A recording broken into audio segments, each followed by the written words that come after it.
ചെമ്പനീർ പൂവ് സീരിയലിന്റെ latest episode review ആണ് പറയുന്നത്. അങ്ങനെ സച്ചി രവീന്ദ്രനെ കെട്ടിപ്പിടിച്ചുകൊണ്ട് തന്നെ പറയുന്നുണ്ട്, അച്ഛൻ എന്നോട് ക്ഷമിക്കണം എന്നൊക്കെ പറഞ്ഞുകൊണ്ട് തന്നെ പൊട്ടിക്കരയായിരിക്കും സച്ചി. ഞാനൊന്നുമല്ല അവരെ കുടിപ്പിച്ചത് എന്ന് സച്ചി കൈകൂപ്പി പറയുമ്പോഴേക്കും രവീന്ദ്രൻ അവനെ ഒന്ന് തടഞ്ഞു. എടാ സച്ചി, നിനക്ക് ഈ കുടിക്കുന്ന ശീലം ഉള്ളത് കൊണ്ടല്ലേ എല്ലാവരും നിന്റെ പേരിങ്ങനെ വലിച്ചെഴുക്കുന്നത്. ഇനിയെങ്കിലും നീ അതൊന്ന് ശ്രദ്ധിക്കണം. ശരി, നീ പോയി കുളിക്കാൻ നോക്കിയെന്ന് പറഞ്ഞ് രവീന്ദ്രൻ സച്ചിയെ അവിടെ നിന്നും പറഞ്ഞു വിടും. പക്ഷേ രവീന്ദ്രന്റെ മുഖത്താണെങ്കിൽ നല്ല ദേഷ്യമുണ്ടായിരുന്നു. അവൾ സച്ചിയെ ആകെ കലിപ്പിച്ചു നോക്കുന്നുണ്ട്. സച്ചിയേട്ടനിപ്പോ സമാധാനമായില്ലേ? എന്റെ വാക്കൊന്നും കേൾക്കാതെ പോയി കുടിച്ചതിന് നല്ലതുപോലെ കിട്ടിയല്ലോ. നിനക്ക് ഇങ്ങനെ തന്നെ വേണമെന്ന് ദേഷ്യത്തിൽ ചീത്ത വിളിച്ചുകൊണ്ട് തന്നെ രേവതി അടുക്കളയിലേക്ക് അങ്ങ് പോവാണ്. സച്ചിക്കാണെങ്കിൽ സഹിക്കാൻ പറ്റാത്ത തലവേദനയായിരിക്കും. ഇന്നലെ അത്രക്ക് ഫോറിൻ സാധനങ്ങളൊക്കെ ഉള്ളിൽ ചെന്നത് കൊണ്ട് തന്നെ തല ആകങ്ങനെ പെരുത്തു കയറുന്നുണ്ട്. സച്ചിക്കാണെങ്കിൽ എന്ത് ചെയ്യണമെന്ന് പോലും അറിയില്ല. പിന്നീട് കാണിക്കുന്നത് ശ്രുതിയെയും ശ്രുതിയായിരിക്കും. ശ്രുതിക്കും നല്ല തലവേദനയുണ്ട്. അവൻ തലയൊക്കെ ഇങ്ങനെ അമർത്തി മസാജ് ചെയ്തുകൊണ്ടിരിക്കുകയാണ്. ശ്രുതിയാണെങ്കിൽ അവനെ ചീത്ത പറയാൻ തന്നെ തീരുമാനിച്ചു. ശ്രുതിക്കിപ്പോ നല്ല സന്തോഷമായല്ലോ. ആ സച്ചിയുമായിട്ടാണല്ലോ ഇപ്പൊ നിന്നെ താരതമ്യം ചെയ്യുന്നത് എന്ന് ശ്രുതി ചോദിക്കുമ്പോൾ, എന്റെ ശ്രുതി, ആ ഡീലർഷിപ്പ് കിട്ടിയതിന്റെ സന്തോഷത്തിൽ ഞാൻ ഒന്ന് കുടിച്ചു പോയതാണ്. അവിടെ എല്ലാവരും എന്നെ അഭിനന്ദിക്കുമ്പോഴാണ് നീ എന്നെ ഇങ്ങനെ വരാന്തയിൽ കിടത്തി ഉറക്കിയത്. രാത്രി എനിക്ക് മര്യാദക്കൊന്നും ഉറങ്ങാൻ പോലും പറ്റിയില്ല എന്ന് ശ്രുതി സങ്കടം പറഞ്ഞു. അത് കേട്ടപ്പോൾ ശ്രുതി വിട്ടുകൊടുക്കുന്നില്ല. നീ അവിടെ കൂർക്കം വലിച്ചുറങ്ങുന്നത് ഞാൻ കണ്ടതാണല്ലോ എന്ന് അവൾ കളിയാക്കിക്കൊണ്ട് പറയാണ്. ഇനി മേലാൽ ഇതുപോലെ കുടിച്ചു പോവരുത്, പോയി കുളിച്ചിട്ട് വാ എന്ന് പറഞ്ഞിട്ട് ശ്രുതി അവളെ അവിടെ നിന്നും ഓടിക്കുന്നുണ്ട്. അന്നേരം ശ്രുതി പറയുന്നുണ്ട്, എനിക്ക് അഭിലാഷ് സാറിനെ സെൻഡ് ഓഫ് ചെയ്യാൻ പോകാനുള്ളതാണ്. ശരി, ഞാൻ കുളിച്ചിട്ട് വരാമെന്ന് പറഞ്ഞ് അവൻ ആ കോട്ട് ശ്രുതിയുടെ കയ്യിലേക്ക് അങ്ങ് കൊടുത്തിട്ട് പോകും. ആ സമയം നോക്കിയിട്ട് ശ്രുതി സുധീയുടെ പോക്കറ്റിൽ നിന്നും സച്ചിയുടെ ഫോൺ പതുക്കെ അങ്ങ് അടിച്ചെടുത്തു. ഒരുപാട് പരിശ്രമങ്ങൾക്കൊടുവിൽ സച്ചിയുടെ ഫോൺ ഇപ്പോൾ ശ്രുതിയുടെ കയ്യിൽ വന്നെത്തിയിരിക്കുകയാണല്ലോ. അങ്ങനെ ഭയങ്കര സന്തോഷത്തിലായിരിക്കും ശ്രുതി. ഇതേ സമയം സച്ചിയാണെങ്കിൽ തലവേദന എടുത്തിരിക്കുകയാണ്. രേവതി ചായയൊക്കെ ഉണ്ടാക്കി സച്ചിക്ക് കൊണ്ടുവന്നു കൊടുത്തു. ഭയങ്കര തലവേദനയാണ് രേവതി എന്ന് സച്ചി പറയുമ്പോൾ രേവതി അപ്പോഴും അവനെ തന്നെ കുറ്റപ്പെടുത്തി സംസാരിക്കും. അന്നേരം സച്ചി പറയുന്നുണ്ട്, ഇത് കുടിച്ചതുകൊണ്ടൊന്നുമല്ല, രാത്രി വരാന്തയിൽ കിടന്നുകൊണ്ട് ഉറക്കം വരാത്തതിന്റെ കേടാണ്. മനുഷ്യനൊന്നും ഉറങ്ങാൻ പോലും പറ്റാത്ത അവസ്ഥയായിരുന്നു എന്ന് സച്ചി പരിഭവം പറയുമ്പോൾ രേവതി വിട്ടുകൊടുക്കുന്നില്ല. അച്ഛൻ ചെയ്തത് നല്ല കാര്യം തന്നെയാണ്. ഇനി കുടിച്ചിട്ട് വന്നാൽ ഇതുപോലെ വരാന്തയിൽ കിടത്തും, അത് ഓർമ്മയിരിക്കട്ടെ എന്ന് രേവതി മുന്നറിയിപ്പ് കൊടുത്തു. അന്നേരമാണ് ശ്രീകാന്തും തലയും പൊത്തിപ്പിടിച്ച് അങ്ങോട്ടേക്ക് വരുന്നത്. നിനക്കും വയ്യടാ എന്ന് സച്ചി ചോദിക്കുമ്പോൾ, അറിയില്ല സച്ചിയേട്ടാ, തലയൊക്കെ എന്തോ പോലെ ആകുന്നു എന്ന് ശ്രീകാന്ത് മറുപടി പറഞ്ഞു. വർഷയാണെങ്കിൽ ശ്രീകാന്തിനെ ശരിക്കും ഒന്ന് വാർന്നു. ശ്രീകാന്തെ, ഇത് ലാസ്റ്റ് ടൈമാണ്. ഇനിയിപ്പോ ഇതുപോലെ എങ്ങാനും കുടിച്ചിട്ട് വീട്ടിലേക്ക് വന്നാലുണ്ടല്ലോ എന്ന് അവൾ ദേഷ്യപ്പെട്ടുകൊണ്ട് തന്നെ ഭീഷണി മുഴക്കി. വന്നാ നീ എന്ത് ചെയ്യും? നീ എന്നെ വരാന്തയിൽ കിടത്തുമോ എന്ന് ചോദിച്ചുകൊണ്ട് തന്നെ അവൻ അങ്ങ് ദേഷ്യപ്പെട്ടു. വരാന്തയിലല്ല, ഞാൻ നിന്നെ റോഡരികിൽ കൊണ്ടുപോയി കിടത്തുമെന്ന് വർഷ കടുപ്പിച്ച് തന്നെ പറയുന്നുണ്ട്. ശ്രീകാന്തിന് ഭയങ്കര അങ്ങ് ദേഷ്യം വരികയാണ്. പിന്നീട് കാണിക്കുന്നത് ഒരുപാട് പേര് പൂമാലയും ബൊക്കയുമായിട്ട് നേരെ ചന്ദ്രോദയത്തിലേക്ക് വരുന്നതാണ്. സർ എന്നൊക്കെ വിളിച്ച് അവർ നേരെ അകത്തേക്ക് കയറി വരുമ്പോൾ ശ്രുതി ആരാണ് എന്ന് അന്വേഷിക്കും. ചന്ദ്ര ഹോം അപ്ലയൻസസിന്റെ ശ്രുതി സാറിന്റെ വീടല്ലേ എന്ന് അവർ ചോദിക്കുമ്പോൾ ശ്രുതി അതേന്ന് പറയും. സാറിന് എന്ന് വിളിക്കാമോ എന്ന് അവര് ഭയങ്കര സന്തോഷത്തോട് ചോദിക്കുന്ന സമയത്തന്നെ ശ്രുതിക്കും ഭയങ്കര സന്തോഷമാവുന്നുണ്ട്. അവരുടെ കയ്യിലെ ആ ഒരു പൂമാലയും ബൊക്കയും ഒക്കെ കണ്ടപ്പോഴേക്ക് അവൾക്ക് ഏകദേശം കാര്യം മനസ്സിലായി. ശ്രുതി ഓടിപ്പോയി ശ്രുതിയെ വിളിക്കാൻ പോയി. ചന്ദ്രമതിയും രവീന്ദ്രനൊക്കെ അത് കണ്ട് അങ്ങോട്ടേക്ക് വരുന്നുണ്ട്. ചന്ദ്രമതിക്ക് ഭയങ്കര സന്തോഷമായിരിക്കും. എന്റെ മകൻ അന്വേഷിച്ചു വന്നതാണോ നിങ്ങൾ? അവൻ ഇപ്പോൾ വരുമെന്ന് നിങ്ങൾ കയറിയിരിക്കുക എന്നൊക്കെ പറഞ്ഞുകൊണ്ടതിനെ അവർക്ക് കുടിക്കാൻ എന്തെങ്കിലും രേവതിയോട് ഉണ്ടാക്കാൻ വേണ്ടി പറയുന്നുണ്ട്. അന്നേരം ശ്രുതി അങ്ങോട്ടേക്ക് വരുമ്പോഴേക്കും എല്ലാവരും പൂമാലയൊക്കെ ശ്രുതിയുടെ കഴുത്തിലേക്ക് ഇട്ടുകൊടുത്തു. കൺഗ്രാറ്റ്സ് ഒക്കെ പറയുന്നുണ്ട്. ഇതെന്താ ഇതൊക്കെയെന്ന് ശ്രുതി അത്ഭുതപ്പെടുമ്പോൾ അവർ പറയുന്നുണ്ട്, കട തുടങ്ങി മാസങ്ങൾക്കുള്ളിൽ തന്നെ സർ നേടിയിരിക്കുന്നത് വലിയൊരു നേട്ടമാണല്ലോ. 10 വർഷമായവർക്ക് പോലും ഇങ്ങനൊരു അച്ചീവ്മെന്റ് ഇതുവരെ ഉണ്ടായിട്ടില്ല. ഇത് ഞങ്ങളുടെ വക ചെറിയൊരു ഉപഹാരമാണ്. ശ്രുതിക്ക് അഹങ്കാരം കൊണ്ട് ഇരിക്കാൻ വയ്യ. അവൻ എല്ലാവരെയും രവീന്ദ്രന് പരിചയപ്പെടുത്തി കൊടുത്തു.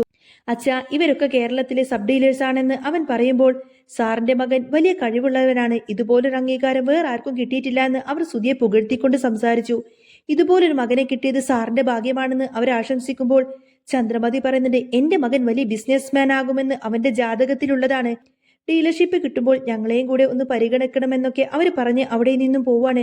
ശ്രുതിയാണെങ്കിൽ ആ മാലയൊക്കെ ഇട്ടിട്ട് ഒരു രാജാവിനെ പോലെ ഇങ്ങനെ സോഫയിൽ അഹങ്കാരത്തോടെ ഇരിക്കുന്നത് കണ്ടിട്ട് സച്ചിക്കും ശ്രീകാന്തിനും രേവതിക്കൊക്കെ ഇത് നോക്കി ഇങ്ങനെ ചിരിക്കുന്നുണ്ട്. ചന്ദ്രമതി പറയുന്നുണ്ട്, ഞാൻ പറഞ്ഞില്ലേ എന്റെ മകൻ വലിയ ബിസിനസ്മാൻ ആകുമെന്ന്. അന്ന് നിങ്ങൾ ആരും അവനെ വിശ്വസിച്ചില്ലല്ലോ എന്ന് ചോദിക്കും. അമ്മേ, ഞാൻ ഇനിയും മുന്നേറും. പക്ഷേ ഈ വരുന്നവരുടെ മുന്നിൽ വെച്ച് എന്നെ ഇവൻ ഒന്നൊന്നും വിളിക്കാൻ നിൽക്കരുത് എന്ന് ശ്രുതി പറഞ്ഞപ്പോൾ ചന്ദ്രമതി ഒന്ന് ഞെട്ടിപ്പോയി. അന്നേരം സച്ചി ചോദിക്കുന്നുണ്ട്, പിന്നെ അമ്മ നിന്നെ എന്ത് വിളിക്കണം? സാറേന്ന് വിളിക്കണോ? രവീന്ദ്രൻ ശ്രുതിയെ ഒന്ന് നിർത്തി. എടാ ശ്രുതി, നീ എത്ര വലിയ ആളാണെങ്കിലും അമ്മക്ക് നീ മകൻ തന്നെയല്ലേ എന്ന് ചോദിക്കും. വന്നവരുടെ മുന്നിൽ ഇങ്ങനെയൊക്കെ വിളിച്ചു കഴിഞ്ഞാൽ അവരൊക്കെ എന്ത് വിചാരിക്കുമെന്നാണ് ശ്രുതി വീണ്ടും ചോദിക്കുന്നത്. കഴുത്തിൽ 2 മാല വന്നപ്പോഴേക്കും അവന്റെ അഹങ്കാരം നോക്കിയെന്ന് സച്ചി കളിയാക്കിക്കൊണ്ട് പറയാണ്. തലക്കനം കൂടിയോ, നീ എന്താ അറക്കാൻ കൊണ്ടുപോകുന്ന ആടാണോ എന്ന് ചോദിച്ചുകൊണ്ട് തന്നെ ആ ഒരു മാല ഊരിമാറ്റാൻ സച്ചി പറഞ്ഞു. ചന്ദ്രമതി സുധിയെ സപ്പോർട്ട് ചെയ്തു. വലിയ വലിയ ആളുകൾ വരുമ്പോൾ നമ്മൾ നോക്കി കണ്ടു സംസാരിക്കണം, അല്ലെങ്കിൽ അത് സുധിക്ക് നാണക്കേടാവില്ലേ? സച്ചിക്കൊരു സംശയം. അച്ഛാ, ഈ വന്നത് ശരിക്കും ബിസിനസ്സുകാരാണോ, അതോ ഇവൻ വാടകക്ക് കാശ് കൊടുത്തിട്ട് ആളെ വിളിപ്പിച്ച് ഇങ്ങോട്ടേക്ക് അഭിനന്ദിക്കാൻ വേണ്ടിയിട്ട് അയപ്പിച്ചതാണോ എന്ന് ചോദിക്കും. എനിക്കങ്ങനെ ആരെയും കൊണ്ടുവരേണ്ട കാര്യമില്ല എന്നും അവർ വന്നത് അവരുടെ ഇഷ്ടപ്രകാരമാണെന്നും സുധി വീണ്ടും അഹങ്കാരത്തോടെ പറയാണ്. ഇതൊക്കെ വെറും തുടക്കം മാത്രമാണ് എന്നൊക്കെ സുധി വീമ്പിളക്കും. ഉയർച്ചയിൽ അഹങ്കാരത്തിന് താഴ്മയോടെ നിൽക്കണം, അല്ലെങ്കിൽ എപ്പോഴാ നിലം പതിക്കുക എന്ന് പറയാൻ പറ്റില്ല എന്ന് സച്ചി അവനെ ഉപദേശിച്ചു. ഇവന് അസൂയാണ് എന്ന് ചന്ദ്രമതി പറഞ്ഞപ്പോൾ സച്ചിയേട്ടൻ എന്തിനാ അസൂയപ്പെടുന്നത്? സച്ചിയേട്ടൻ കാരണമാണല്ലോ ഈ ബിസിനസ് കിട്ടിയത് എന്ന് രേവതി പറയാൻ വന്നതും സച്ചി അവളെ തടഞ്ഞു. രേവതി പറയാൻ വന്നത് സച്ചി കാരണമാണ് സുധിക്ക് ഡീലർഷിപ്പ് കിട്ടിയത് എന്നാണ്. പക്ഷേ വീട്ടിലുള്ള മറ്റാർക്കും ആ ഒരു രഹസ്യമൊന്നും അറിയില്ലല്ലോ. സച്ചി ആ വിഷയം മാറ്റാൻ വേണ്ടിയിട്ട് ഞാൻ പോയി കുളിച്ചിട്ട് വരാമെന്നും പറഞ്ഞ് നേരെ മുറിയിലേക്ക് പോയി. സച്ചി കുളിയൊക്കെ കഴിഞ്ഞ് ട്രിപ്പിന് പോവാൻ റെഡിയാകുമ്പോൾ രേവതിയോട് വന്ന് ചോദിക്കുന്നുണ്ട്, ഇതുവരെ ആരും എന്നെ വിളിച്ചില്ലല്ലോ, ഫോൺ വല്ലതും വന്നോ എന്നൊക്കെ ചോദിക്കും. സച്ചി ഫോൺ വെക്കുന്ന സ്ഥലത്ത് നോക്കിയിട്ട് രേവതി പറയുന്നത്, സച്ചിയേട്ടാ ഫോൺ ഇവിടെയൊന്നും ഇല്ലല്ലോ, ഞാൻ ഇവിടെയാണല്ലോ വെച്ചത്, ഹാളിൽ വല്ലതും ഉണ്ടോ എന്ന് നോക്കാൻ സച്ചി അവളെ അയച്ചു. ഹാളിൽ ഫോണൊന്നും കാണുന്നില്ല എന്ന് രേവതി വന്ന് പറഞ്ഞപ്പോൾ സച്ചിക്ക് ആകെ ടെൻഷനായി. അവൻ കോട്ടിന്റെയും പാന്റിന്റെയും പോക്കറ്റിലെല്ലാം തന്നെ ഫോൺ തപ്പി നോക്കി. പക്ഷേ അവിടെ ഒന്നും ഫോൺ കാണുന്നില്ല. സോഫയിലും ബെഡിലും പില്ലോയിലും എല്ലാം തന്നെ മാറി മാറി നോക്കി. വരാന്തയിലും പോയി തിരിഞ്ഞു. ഇന്നലെ ബോധമില്ലാതെ വന്നതുകൊണ്ട് എവിടെയെങ്കിലും വീണോ എന്ന് സച്ചി പേടിച്ചു. അടുക്കളയിൽ പോയിച്ചു നോക്കാൻ എന്ന് പറഞ്ഞ് സച്ചി ബഹളം വെക്കുമ്പോൾ രേവതി അങ്ങ് ദേഷ്യപ്പെട്ടു. അവിടെയൊന്നും ഇല്ല എന്ന് പറയാണ് രേവതി. സച്ചിയേട്ടൻ എവിടെയെങ്കിലും മറന്നു വെച്ചതായിരിക്കുമെന്ന് രേവതി പറഞ്ഞപ്പോൾ ഞാൻ മറന്നു വെച്ചിട്ടൊന്നുമില്ല, എന്റെ കയ്യിൽ തന്നെ ഉണ്ടായിരുന്നു എന്ന് സച്ചി ഉറപ്പിച്ചു പറഞ്ഞ് സച്ചിക്ക് ഇങ്ങനെ ഭ്രാന്ത് പിടിച്ചതുപോലെ നടക്കുക. ശ്രുതിയാണെങ്കിൽ ഇതൊക്കെ കണ്ടുകൊടുത്തന്നെ രസിച്ച് നിൽക്കുകയായിരിക്കും.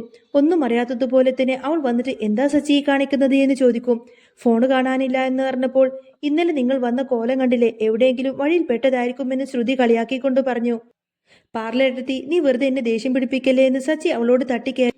രേവതിയുടെ ഫോണിൽ നിന്നും സച്ചി തന്റെ ഫോണിലേക്ക് വിളിച്ചപ്പോൾ അത് സ്വിച്ച് ഓഫ് ആണെന്നാണ് കാണിക്കുന്നത്. സ്വിച്ച് ഓഫ് ആണെന്ന് പറഞ്ഞപ്പോൾ സച്ചിക്ക് കൂടുതൽ ടെൻഷനായി. ഒരു ഫോൺ പോയത് എന്തിനാ ഇത്ര ടെൻഷൻ അടിക്കുന്നത് എന്ന് രേവതി ചോദിച്ചപ്പോൾ അത് ട്രിപ്പിന്റെ ആവശ്യത്തിന് എല്ലാവരും വിളിക്കുന്നതാണ് എന്ന് സച്ചി പറഞ്ഞ് ഒഴിവ് കഴിവൊക്കെ പറഞ്ഞു. എനിക്ക് എന്റെ ഫോൺ കണ്ടുപിടിച്ചേ പറ്റൂ എന്ന് അവൻ വീണ്ടും പറഞ്ഞിട്ട് അവിടെ അങ്ങ് ബഹളം വെക്കാണ്. സച്ചി ഇന്നലെ പാർട്ടി നടന്ന ഹാളിലേക്ക് പോയി നോക്കാൻ തന്നെ തീരുമാനിച്ചു. മഹേഷിനെ വിളിക്കുന്നുണ്ട്. മഹേഷിന് കാര്യം മനസ്സിലായി. കാരണം ഫോണിനാണല്ലോ ശരത്ത് മോഷ്ടിക്കുന്ന ആ ഒരു വീഡിയോസ് എല്ലാം ഉള്ളത്. നമുക്ക് ആ ഹാളിൽ പോയി നോക്കാമെന്ന് മഹേഷ് പറയാം. അവിടെ നിന്നും ഇറങ്ങുമ്പോൾ ശ്രുതിക്ക് ആന്റണിയുടെ അടുത്ത് പോകാൻ വേണ്ടി റെഡിയായി വരുന്നത് കണ്ടു. ശ്രുതി അവളോട് പറയുന്നുണ്ട്, പണ്ട് ഞാൻ ഫോൺ വിളിച്ചാൽ എടുക്കാത്തവരൊക്കെ ഇന്ന് എന്റെ മുന്നിൽ കൈ കൂപ്പി നിൽക്കുന്നു. ഞാൻ പടിപടിയായി ഉണരും. ഇന്നൊരു ഡീലറെ കാണാൻ പോകുന്നുണ്ട്, നീ കടയിൽ പോയി ചിരിക്കണമെന്ന് ശ്രുതി പറഞ്ഞപ്പോൾ ശ്രുതിക്കൊരു അപ്പോയിന്റ്മെന്റ് ഉണ്ടെന്ന് പറഞ്ഞ് അവൾ ഒഴിഞ്ഞു മാറാൻ നോക്കി. അത് ക്യാൻസൽ ചെയ്യാൻ ശ്രുതി നിർബന്ധിക്കുമ്പോൾ ശ്രുതി അതിനൊന്നും വഴങ്ങുന്നില്ല. ഇതൊരു VIP അപ്പോയിന്റ്മെന്റ് ആണെന്ന് പറഞ്ഞ് അവൾ വാശി പിടിച്ചു. നീ ഒരു ബിസിനസ്മാന്റെ വൈഫല്ലേ, ഇനി കുറച്ചു നാൾ കൂടി ജോലിക്ക് പോയാൽ മതിയെന്നും പിന്നെ വീട്ടിലിരിക്കാമെന്നും ശ്രുതി പറഞ്ഞപ്പോൾ ശ്രുതിക്ക് ദേഷ്യം വന്നു. എന്റെ ജോലി എന്റെ ഇഷ്ടമാണെന്നും അതിൽ നിങ്ങൾ ഇടപെടേണ്ട എന്നും അവൾ അങ്ങ് കടുപ്പിച്ച് പറയാണ്. ശ്രുതി വാശി പിടിച്ചുവെങ്കിലും ശ്രുതി തന്റെ തീരുമാനത്തിൽ തന്നെ ഉറച്ചു നിന്നു. ഒടുവിൽ ശ്രുതി ഷോറൂം സ്റ്റാഫുകളെ ഏൽപ്പിക്കാമെന്നും പറഞ്ഞ് അവിടെ നിന്നും പോയി. ശ്രുതി നേരെ മീരയെ വിളിച്ചിട്ട് ഫോൺ കിട്ടിയ വിവരം പറഞ്ഞു. നമുക്കിപ്പൊ തന്നെ ആന്റണിയെ കാണണമെന്ന് പറയാണ് ശ്രുതി. സച്ചിയും മഹേഷും ഹോട്ടലിൽ ചെന്ന് റിസപ്ഷൻ അന്വേഷിക്കുന്നുണ്ടെങ്കിലും ഫോണൊന്നും കിട്ടുന്നില്ല. അവര് ഹാള് മൊത്തം അരിച്ചു പെറുക്കി നോക്കി. പക്ഷെ അവിടെ ഒന്നും ഫോൺ കണ്ടെത്താനായില്ല. സച്ചി ആകെ തകർന്നു പോവാണ്. ആ വീഡിയോ ഇനി ശരത്തിന്റെ വീഡിയോ ഇനി ആരെങ്കിലും കണ്ടുപിടിച്ചു കഴിഞ്ഞാൽ പുറത്തു വിട്ടു കഴിഞ്ഞാൽ പിന്നെ വലിയ പ്രശ്നമാവുമെന്ന് സച്ചി വേവലാതിപ്പെട്ടു. നമുക്ക് പോലീസിൽ പരാതിപ്പെടാമെന്ന് മഹേഷ് പറഞ്ഞപ്പോ ആ വീഡിയോ അവരും കാണില്ലേ എന്നാണ് സച്ചി പേടിക്കുന്നത്. അവരാ വീഡിയോ ഒന്നും ചെക്ക് ചെയ്യില്ല എന്ന് മഹേഷ് പറഞ്ഞിട്ട് സച്ചിയെ സമാധാനിപ്പിച്ച് നേരെ പോലീസ് സ്റ്റേഷനിലേക്ക് കൊണ്ടുപോയി. സച്ചിയുടെ ഫോൺ ഇപ്പോൾ ഇരിക്കുന്നത് ശ്രുതിയുടെ കയ്യിലാണെന്ന് സത്യം അറിയാതെ സച്ചിയും മഹേഷും നേരെ പോലീസ് സ്റ്റേഷനിലേക്ക്. സച്ചിയും മഹേഷും പോലീസ് സ്റ്റേഷനിൽ ചെന്നുകൊണ്ട് തന്നെ പരാതി കൊടുക്കാൻ നിൽക്കുമ്പോൾ സച്ചിയുടെ ഉള്ളിൽ തീയുണ്ട്. എടാ മഹേഷെ, സൈബർ സെല്ലുകാർ ഫോൺ എങ്ങാനും ഓൺ ചെയ്ത് നോക്കിയാൽ ആദ്യം ഗാലറി നോക്കില്ലേ? ആ ശരത്തിന്റെ വീഡിയോ അവര് കണ്ട നമ്മൾ അകത്താവില്ലേ എന്ന് സച്ചി പേടിയോടുകൂടി ചോദിച്ചു.